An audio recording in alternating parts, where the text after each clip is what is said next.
कि तोहारा से प्यार यार कबो नहीं छूटी केहू के तुरले पर यार बचपन के यारी छुट्टी हमनी के यार बचपन के यारी यारी छुट्टी अब मुँहले पर। तो हेलो दोस्तों, कैसे हैं आप सब? आई होप आप सब अच्छे होंगे, मस्त होंगे। तो दोस्तों, आज का न्यू प्यारा सा ब्लॉग वीडियो में आप सभी को स्वागत है। तो आज तुम्हारा भाई एक और बहुत ही शानदार का गाना लेकर आया है, जो कि भोजपुरी तहलका मचा देने वाला गाना है। सनी पांडे का बहुत ही शानदार का वो गाना है, जो गाइस आज हम गाने वाले हैं। तो आप लोग इस वीडियो पे बने रहिएगा और जो गाना गाएंगे हम वो आप लोग ज़रूर सुनिएगा।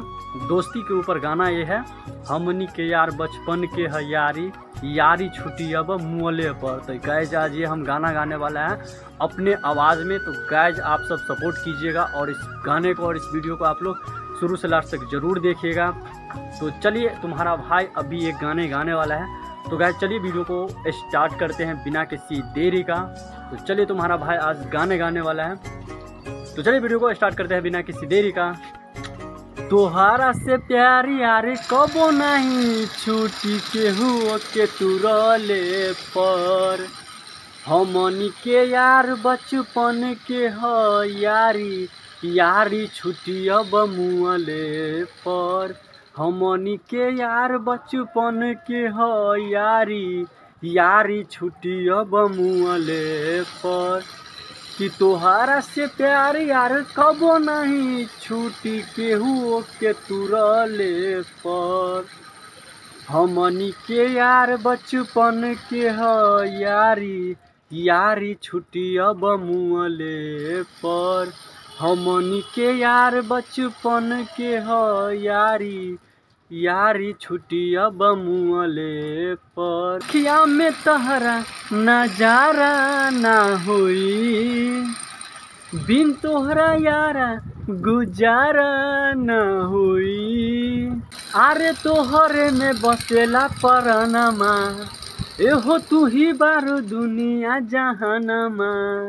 अरे तोहरे में बसेला परनमा, एहो तू ही बारू दुनिया जहानमा।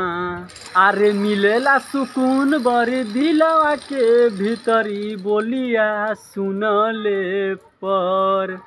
एहो एहो हमनी के यार बचपन के यारी यारी छुट्टी अब मुँहले पर हमनी के यार बचपन के यारी यारी छुट्टी अब मुँहले पर। अरे जहियाले सूरज चंद्रमा रही हो, तहियाले हमनी के यारी रही हो। अरे जहियाले सूरज चंद्रमा रही हो, तहियाले हमनी के यारी रही हो। अरे जोरी भगवान जी बनवले, एहो विक्रम अर्जुनी से मिलवले।